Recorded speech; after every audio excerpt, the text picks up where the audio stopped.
Hello, this is Adam with DreamMade Productions. This video is made possible by the very kind donations of viewers like you. Thank you. If you are in a position to help this channel improve quality and grow, please visit my Patreon page at www.patreon.com/DreamMadeProductions, linked below.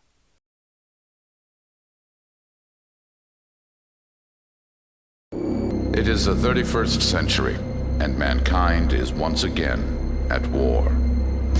The battlefields of the future are dominated by huge robotic war machines known as battle mechs. Hello, and welcome back to The Arsenal, a series where we look at the weapons, equipment, and technology of the BattleTech universe. Today, we look at a solid piece of equipment that no battle mech, hell, no modern military vehicle can go without. While not the fanciest or seemingly most complex piece of kit, its sheets hide thousands of years of innovation and refinement. Today, we look at what most commonly protects modern military equipment: mech-grade standard and Ferro-Fibrous armor. Today's mech-grade armor slab is a culmination of research and development carried out for eons. When the first rock or stick was used to settle a disagreement between primordial men, it was not long before someone started looking for ways to protect themselves. As tough as some people are, let's face it, human skin is one of the worst defensive systems nature has ever devised. Even compared to the relatively benign creatures humanity shared or cradled with, to say nothing of some of the super predators we have encountered in the stars, a human's ability to resist cuts, jabs, scrapes, burns, blunt force trauma, and other ways harm can be inflicted is almost pathetic. No one really knows what the first attempt at defense was. A few sticks tied around an arm as a primitive shield, some leather and some extra fur as a kind of armor? Who can say? But we do know of our ancient ancestors' creative attempts to protect themselves. I personally think that the shield was the first piece of real defensive kit. Fairly simple to make and use, it makes sense to me. But either way, it was not long before early warriors wanted something to protect the most vital parts of their bodies. While not the first, the Greeks are a good starting point. Their hoplite heavy infantry used bronze armor and a heavy wooden shield to great effect. The bronze helmet and chest plate were heavy, but at the time provided unmatched defense. Heavy armor combined with their phalanx formation led the Greeks to many victories, but was far from perfect. Like assault mech formations of today, their formations were vulnerable to flanking attacks, and their spears were relatively easily damaged. One drawback of hoplite armor was its expense. When the legions of Rome marched into history, they did so with, let's call it mass-produced armor, at least for its time. Trading off some of the sheer protective value, the plates of the Roman chest plate were more or less standardized and produced en masse.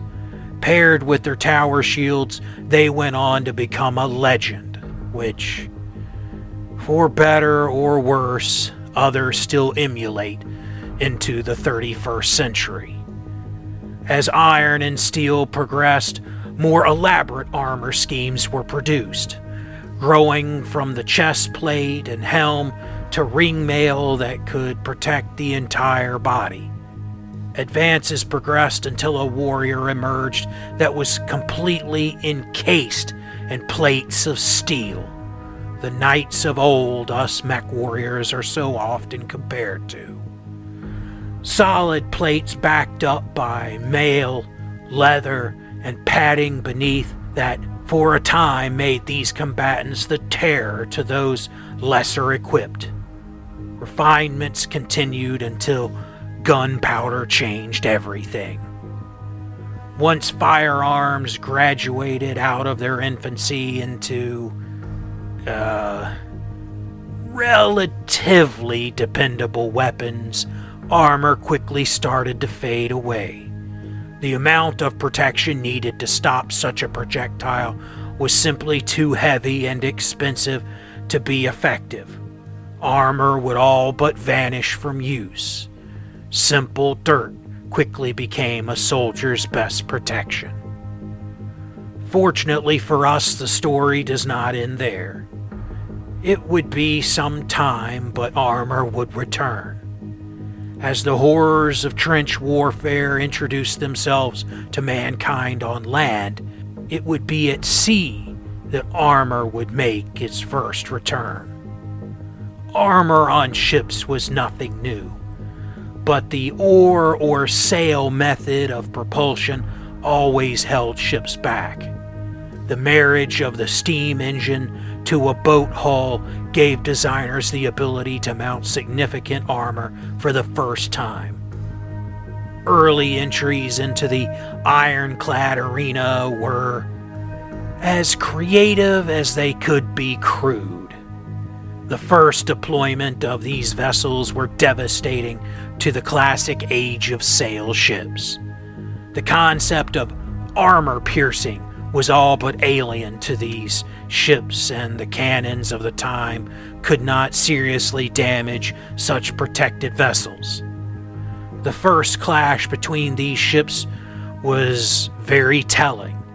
In one we can see the ships of the future, a purpose-built machined hull armed with a rotating turret.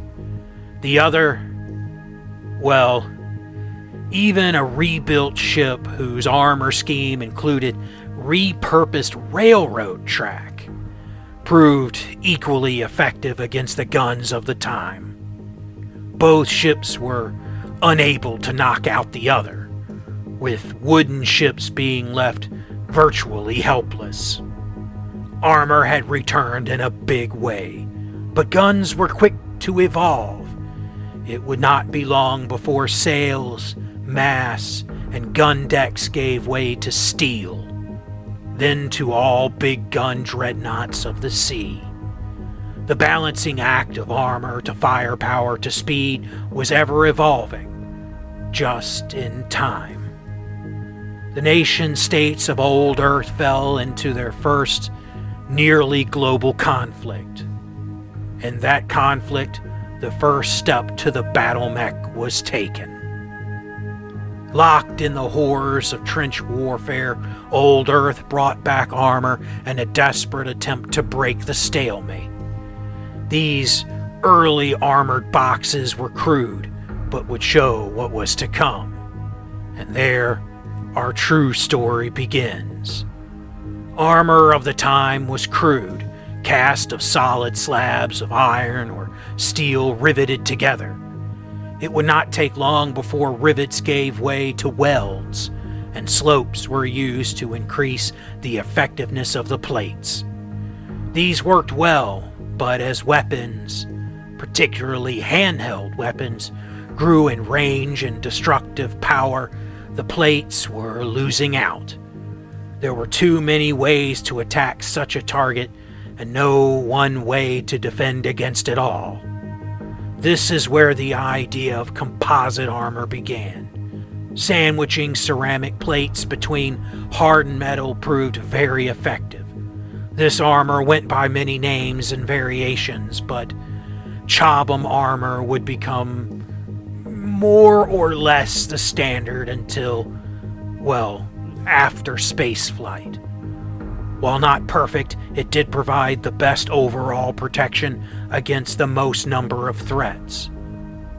Oddly enough, even 1,000 years later, some periphery worlds still produce this armor for use in their militaries. The Western Alliance introduction of early directed energy weapons and the trials of space began to stress this, up until now, very effective armor.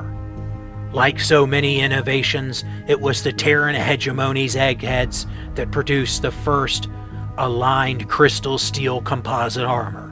While needing refinements, this primitive BattleTech grade armor still serves as the basis of armor today. When this new armor became the standard in the early 23rd century, certain age-old weapons lost their effectiveness.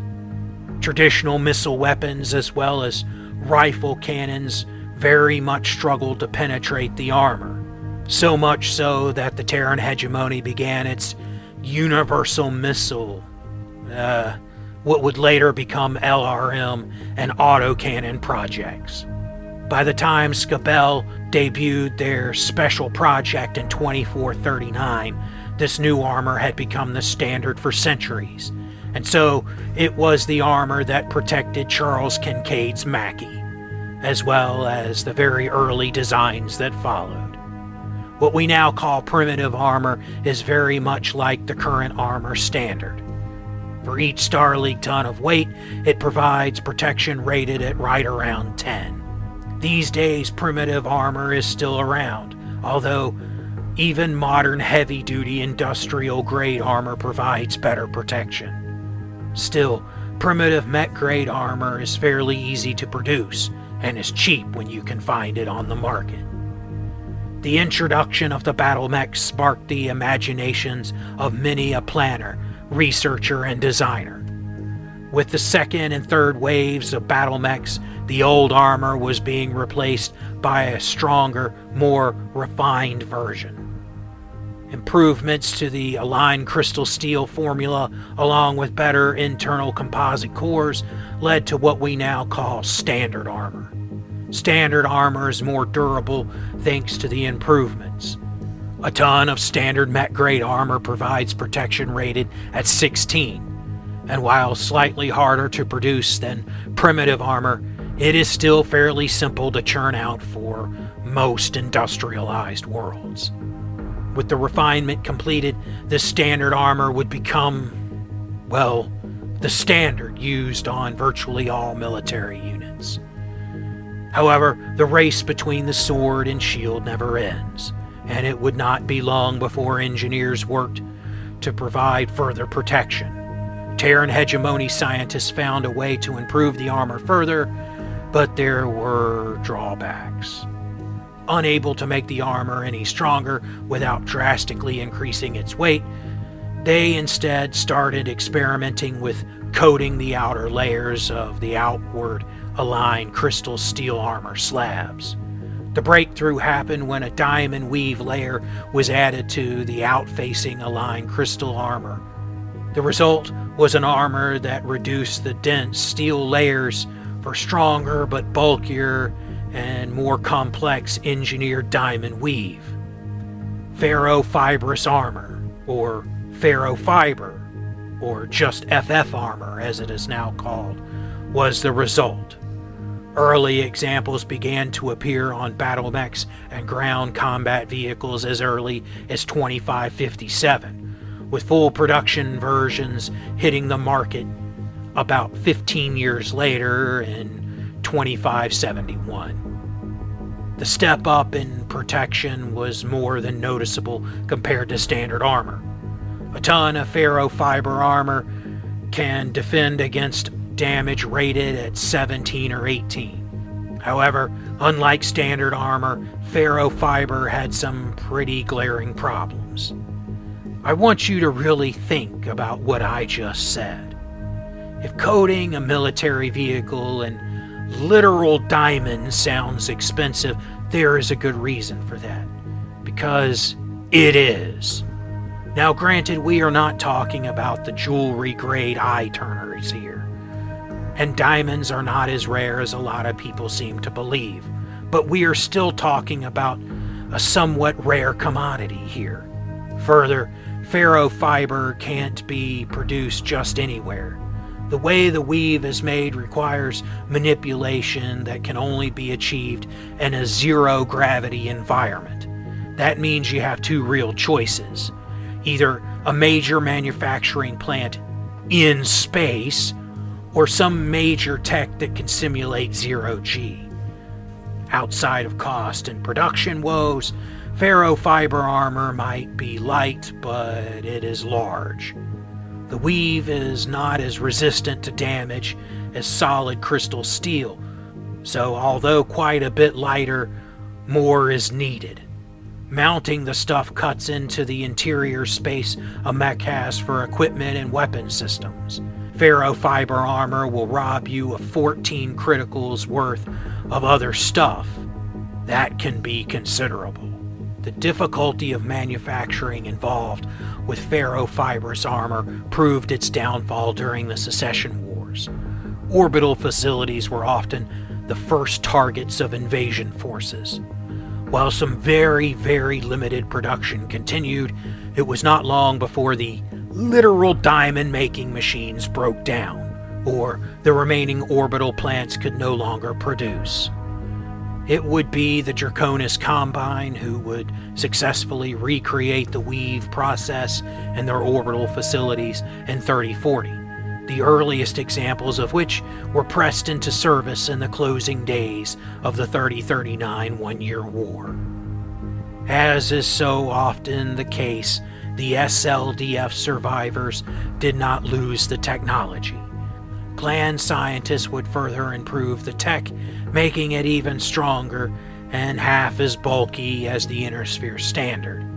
While not completely replacing standard armor, clan units do tend to mount ferro-fiber armor much more liberally than their Inner Sphere counterparts. The battlefield is a dangerous place, full of countless ways of finding injury or death. With the simple wooden and leather protections against sharpened rocks and sticks, a great race began which still endures today. While standard and ferro-fibrous armor may be the most common armor options, they are far from the only ones. Other ideas of the past have returned, like the stealth armor we talked about previously. Other blasts from the past include reactive armor, also known as when blowing yourself up makes sense. New ideas like reflective armor, hardened armor, and modular armor, as well as the reintroduction of the simple shield, just now in mech size. We will look at all of them when the time is right. Let me know below what you think of the armor types.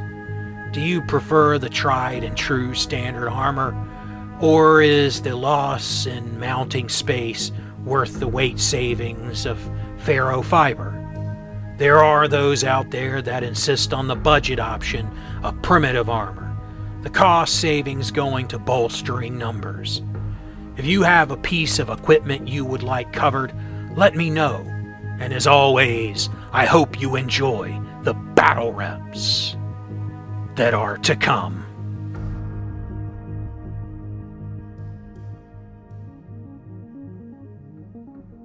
Hello, this is Adam with Dream Made Productions. Thank you for watching my content. It really means a lot that you have given me the chance to entertain you. If you would like to support the channel, please visit my Patreon at patreon.com/DreamMadeProductions, linked below.